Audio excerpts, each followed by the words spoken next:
You have got two treatment, a bunch of patient outcome, and a burning question.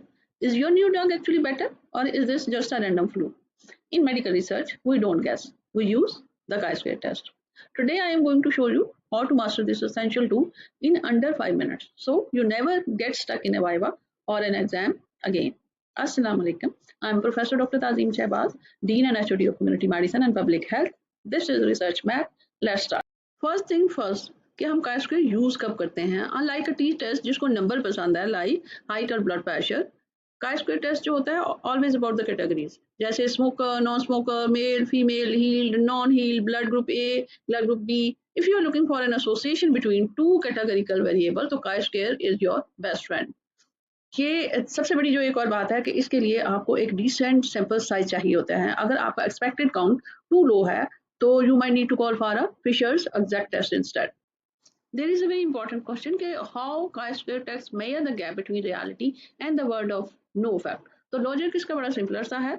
हम compare करते हैं observe value को, अपनी जो स्टडी में हम ऑब्जर्व वैल्यूज वो होती हैं जो कि एक्चुअल नंबर हम अपनी स्टडी से लेते हैं, विद द एक्सपेक्टेड वैल्यू, वो वैल्यू जो कि हम चाहते हैं जब अफेक्ट ना हो तो वो आती हैं. तो उनके दरमियान में कनेक्शन क्या है?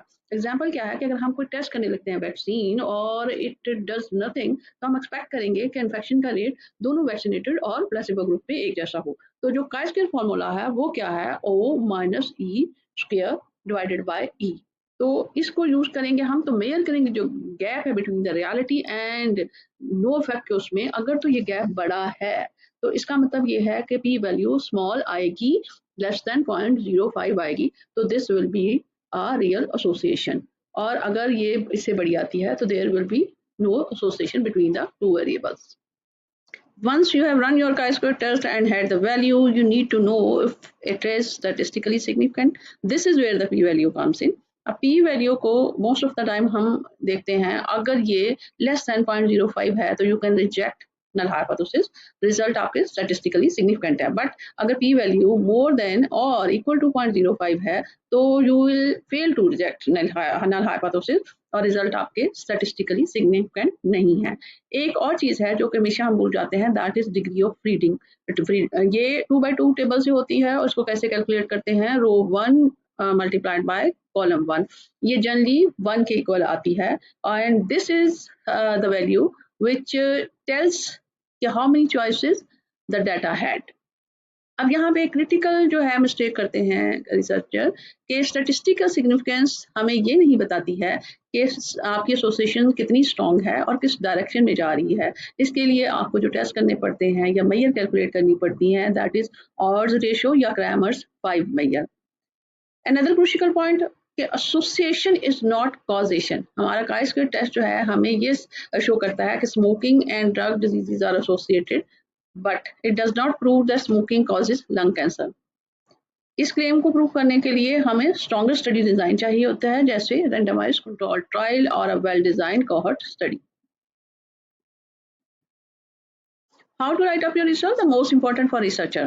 When reporting chi-square test in your thesis or journal paper, use this format. We use APA style reporting. आप इसको कॉपी कर सकते हैं या स्क्रीनशॉट ले लें for later use. A chi-square test of independence was conducted to examine the relationship between smoking status and the lung disease. The relationship was statistically significant. अब लिखना कैसे है इसे? chi-square 1 comma capital N equal to 200 equal to 18.18 comma p less than 0.001. आपने notice किया कि you always report the chi-square value, the degree of freedom in parentheses, or total sample size capital N, or p value. Never report only the p value in isolation. This is the reporting style which reviewers actually love. Let's discuss 3 mistakes that fail your research paper. Using chi square on continuous data. इसका fix क्या हो सकता है कि या तो continuous data को आप कैटेगरीज में कन्वर्ट कर लें, अगर ऐसा नहीं है तो switch to an independent t test, chi square test use ना करें. Then ignoring the expected count rule, जो कि लेस देन 5 अगर आपके पास आता है तो don't use chi square test, इसको फिशर्स एग्जैक्ट टी टेस्ट पे चले जाएं. कंफ्यूजिंग एसोसिएशन विद कॉजेशन, ये थर्ड वन है. आप chi स्क्वायर में देखें तो ये सिर्फ रिलेशनशिप आपको शो करता है, इट डज नॉट प्रूव कि एक वेरिएबल दूसरे को कॉज कर रहा है. इसके लिए दूसरी स्टडीज होती हैं जिनके ऊपर दूसरे हम मेजर जो है कैलकुलेट कर सकते हैं. Now the high yield sum, the 5 things to always remember. 1. Chi square test होता है सिर्फ एसोसिएशन बताता है, ये कॉजेशन या स्ट्रेंथ ऑफ रिलेशनशिप नहीं बताता है। इसके लिए दूसरी मेजर कैलकुलेट करनी पड़ेगी। Number 2, before running the test check कर लें कि आपके सेल की जो फ्रीक्वेंसी है वो 5 और उससे ज़्यादा है या नहीं है। नंबर 3, जब काई स्क्वायर को, मोस्ट इंपॉर्टेंट थिंग है कि काई स्क्वायर को आप रिपोर्ट करने लगे तो रिपोर्ट करें chi square, DF and P value together. कभी भी पी वैल्यू को आइसोलेशन में रिपोर्ट ना करें। नंबर 4, अगर एक्सपेक्टेड सेल काउंट जो है आपका बिलो 5 है तो यूज करें Fisher exact test, chi square को छोड़ दें। नंबर 5, पी वैल्यू बिलो 0.05 आपको बताती है कि pattern in your data is statistically real and unlikely due to chance. I hope this session has given you clarity and confidence. The best way to learn statistics is by doing. अपना SPSS या Excel open करें, अपनी research का data question उसमें डालें, contingency table बनाएं और test को रन करके देखें, आपको डिफरेंस फील होगा। Thank you very much for your time today. If you found this helpful, इसे शेयर करें अपने कोलीग के साथ और चैनल को फॉलो कर लें for more such sessions on research method, public health, community medicine. See you in the next video. Up till then, Allah Hafiz.